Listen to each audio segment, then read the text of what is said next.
ఇంకోటి పెడబొబ్బలు. ఎందుకు పెడబొబ్బలు? తెలంగాణ ఆగదు వాళ్ళకి తెలుసు. ఏదైనా కొండి హైదరాబాద్ మీద ఉట్టియాలి, ఇంత వాట సంపాదించాలి. కొన్ని డిపార్ట్మెంట్లు దాని కింద పెట్టించుకోవాలి, కేంద్రం కిందనో ఇంకోటో పెట్టించుకోవాలి.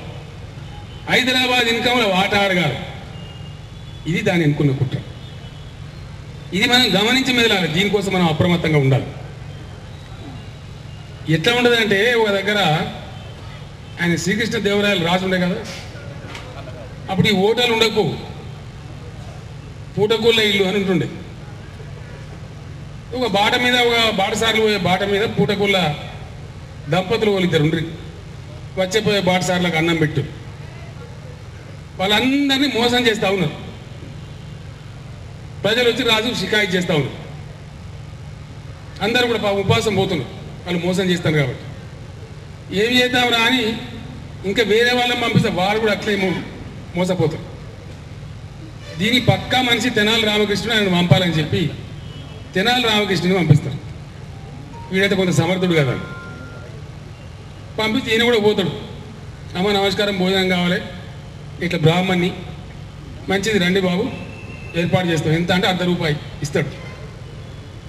ఇచ్చిన తర్వాత ఇక నదికి పోయి స్నానం చేసుకొని, బ్రాహ్మణుడు కాబట్టి సంధ్య వార్చుకోవాలి కదా, నదికి పోయి స్నానం చేసి సంధ్య వార్చుకొని వచ్చి భోజనం చేస్తారు వాళ్ళు జనరల్. నేను పోయేస్తామని, నేను స్నానానికి పోయేస్తా, మీరు భోజనం సిద్ధం చేయండి అని చెప్తారు.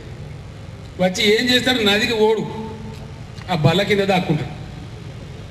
వాళ్ళిద్దరు వీడు హుషారు మనిషి ఉన్నట్టుడే, వాడు వాపస్ వచ్చే వరకు నేను బాగా కొట్టేట్టు చేస్తాను, నువ్వు బాగా ఏడిసినట్టు చెయ్యి, అది వశంగా కాబట్టి వెళ్ళిపోవాలని బదులుకుంటారా. బిడ్డ మీ స్కీమ్ ఇట్లా నాకు అతనితో అర్థం చేసుకొని అన్నీ ఉంటాడు. ఉంటే